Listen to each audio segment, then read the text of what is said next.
Chapter 6, Drover's Court-Martial. Where were we? Oh yes, Drover's Court-Martial. I crept up to the big sliding doors on the front of the machine shed and was about to shout the order for him to come out with his paws in the air when I thought I heard a sound coming from inside. I cocked my ears and listened. Yes, it was a sound, all right. And unless I was badly mistaken, somebody was in there singing? Well, this promised to send the case in an entirely different direction. Drover wasn't exactly famous for his singing, but who else could it be? My mind flashed over the list of possible subjects. Eddie the Rack? The Coyote Brothers? Wallace and Gromit? Wallace and Jr.? Nothing matched up.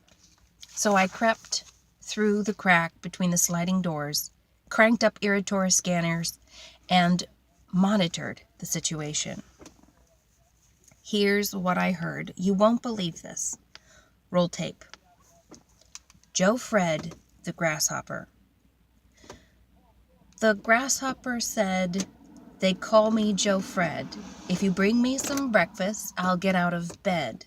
Then Joe Freddy hopped and said he could not hop to hope farther before he got stopped. Sing hickory, dickory, dockery, doe. I'll tie a red ribbon around your big toe. Sing hickory, snickery, snockery, snook. Joe went back to bed and opened a book. The grasshopper said, as he laid in his bed, "Reading is fun, but I need to be fed." He murmured a sigh, "Please bring me some pie. Without it, I fear I surely will die."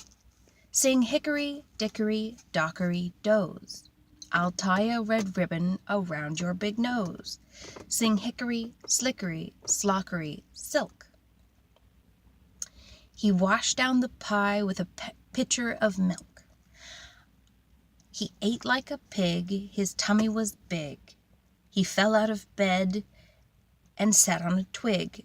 He turned his head round and heard a big sound. The twig broke in half and he fell to the ground. Sing hickory, dickory, dockery, dear. I'll tie a red ribbon around your left ear. Sing hickory, slickery, slockery, sled.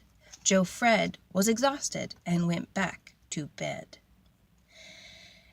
And now I will quit, 'cause that's all of the song. Oh, brother, what a piece of musical junk. By now you've probably figured out who was responsible for it. Drover was who. Who else?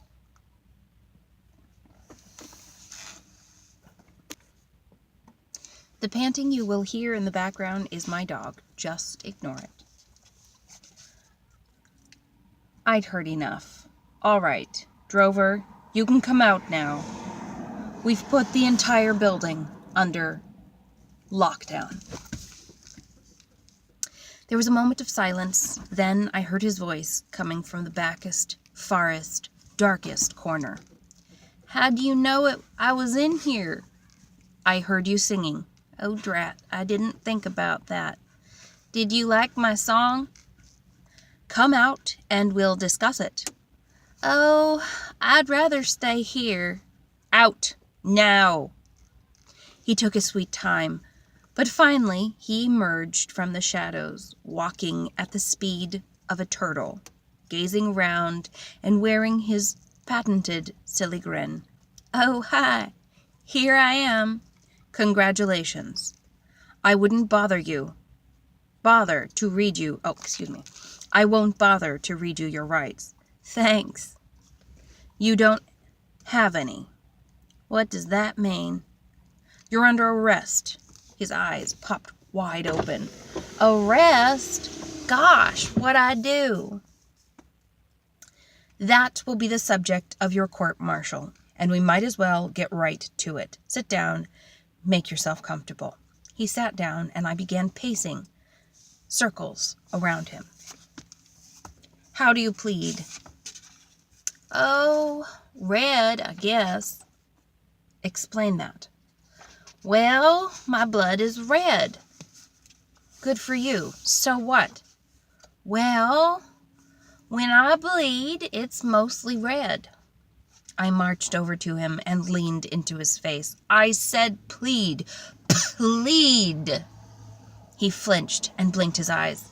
You sprayed me in my face. Sorry, but when you don't listen, I have to exaggerate my words. I resumed my pacing. Let's try this again. How do you plead? And red is not an option. Innocent or guilty? He rolled his eyes around. Well, I feel guilty a lot of the time. It just eats me up. Tell this court about your feelings of guilt. Well, let's see. I always tried to be a good little doggy. I promised my mom that I would be. But sometimes I just feel like a rat. Oh. Now we're getting somewhere. And already I found a fly in your ornament. Look at your tail and tell this court what you see. He twisted around and, oh, brother, he fell backwards. I can't see it. Yes, but deep in your creeping little heart, you know what's there, don't you? He lowered his head and began to sniffle. Yeah, but I don't want to talk about it. You have no choice. Sit up straight and tell this court what your tail would look like if you could see it. He picked himself up and returned to the witness chair. If I could see my tail, it would be long, and that's what I've always wished for. But I can't see it, 'cause it's so short. For as long as I can remember, his voice quivered, I've had a stub tail. Exactly my point.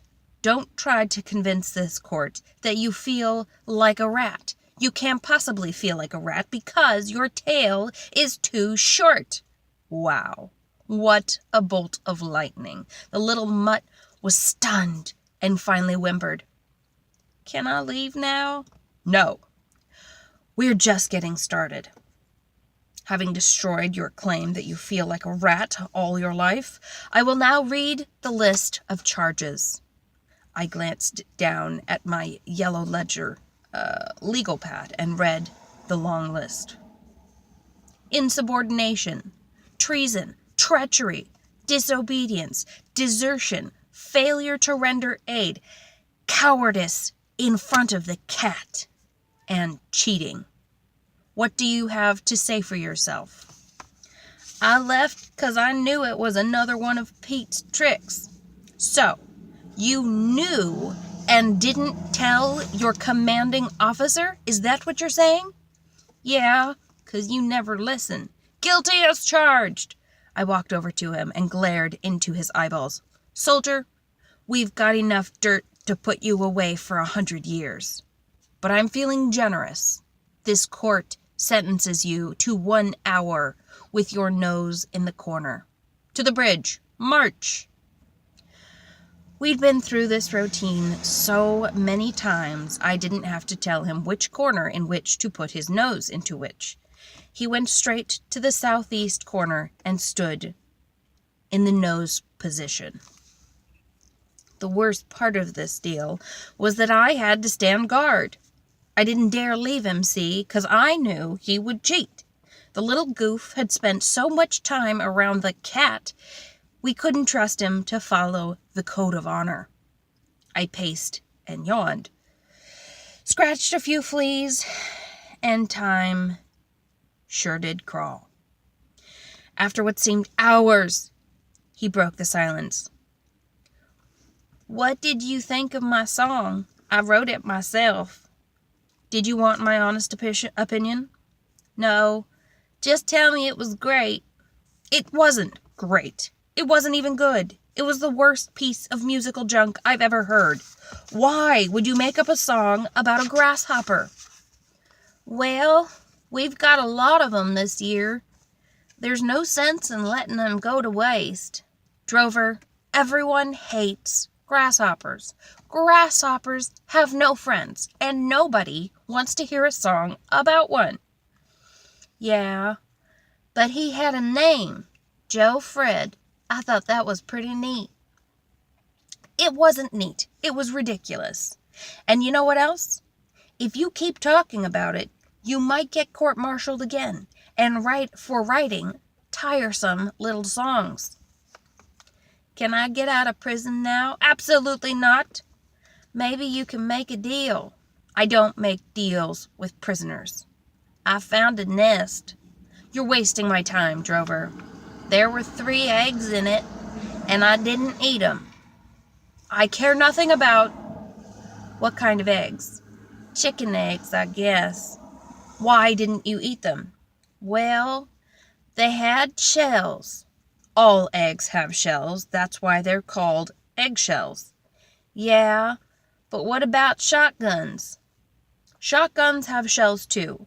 But the point is, I paced over to him. Drover,